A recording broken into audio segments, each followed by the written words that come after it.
직업환경의학과에 대해 아시나요? 이를 말하기 전에 먼저 이것부터 짚고 넘어가죠. 직업을 가진 사람.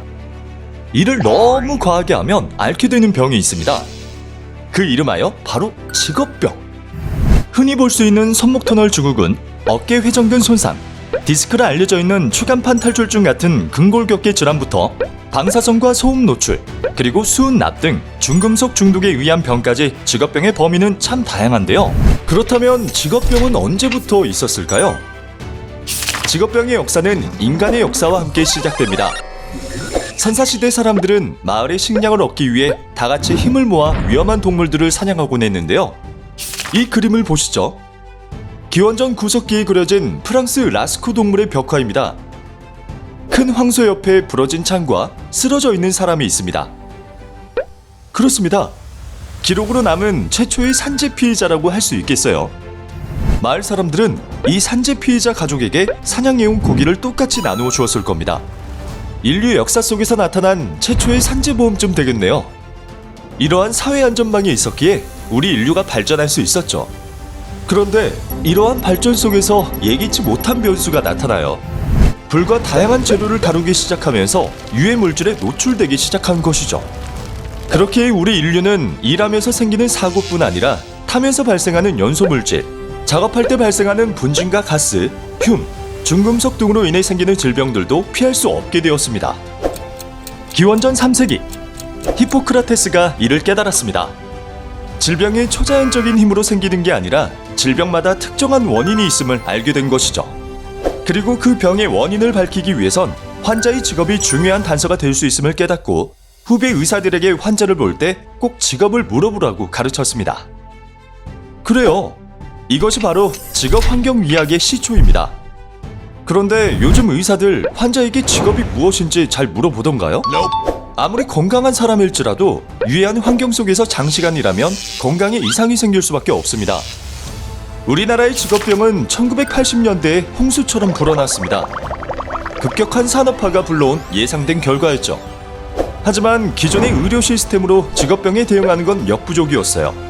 직업병에 관해 알고 있는 전문가가 턱없이 부족했거든요. 직업병에 대한 지식을 가진 새로운 의학 전문가 집단의 출현이 절실했어요. 그래서 등장했습니다. 직업환경의학과. 1988년 대한산업의학회라는 이름으로 창립하였고 1995년에는 26번째 전문의학 과목으로 인정받았으며 1996년부터 산업의학 전문의를 양성하기 시작하였고 2011년 산업의학과에서 직업환경의학과로 명칭을 바꾸었죠.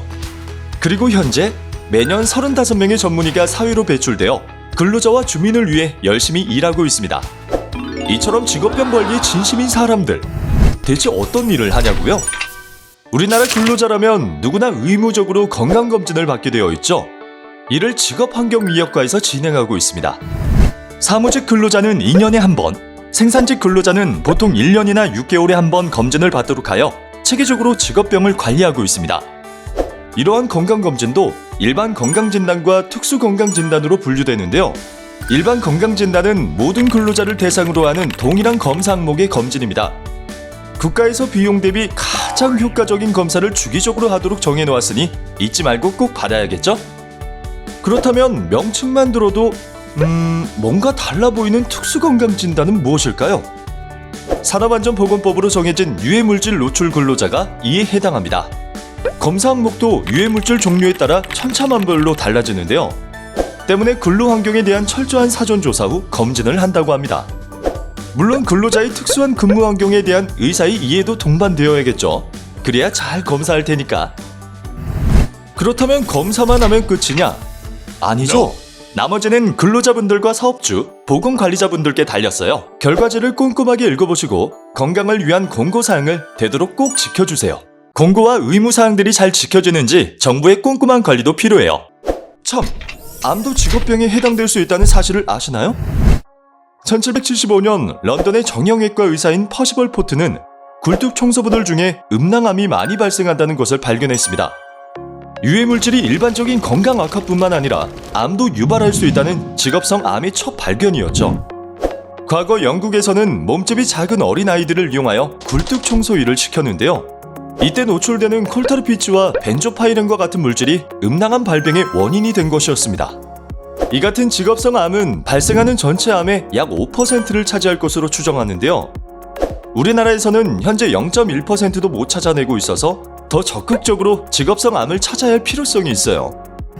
그럼 국내 사례도 한번 살펴볼까요? 1993년 방사선을 이용하는 비파기 검사원에서 발생한 백혈병과 성면 취급 근로자에서 발생한 악성 중피종이 우리나라가 인정한 직업성 암의 첫 사례였는데요. 현재는 항공승무원의 백혈병, 실외 작업자의 피부암, 학교 급식 조리사의 폐암도 인정되고 있어요. 직업환경의학과는 이러한 직업성 암에 관한 연구와 근로자들이 적절한 산재 보상을 놓치지 않고 받을 수 있도록 돕고 있습니다. 자, 그런데요. 앞의 사례들처럼 물리적 또는 화학적인 위험으로 인한 신체적 문제만 직업병에 해당되는 걸까요? 아니죠. 요즘 직장에서 발암 물질만큼 무서운 것이 사람이에요. 감정노동, 직장 내 괴롭힘, 갑질과 같은 정신적 피해로 인한 신체적 정신적 문제도 직업병에 포함됩니다. 과로사, 뇌심혈관 질환, 정신질환 등 이 모든 게 직업병일 수 있어요.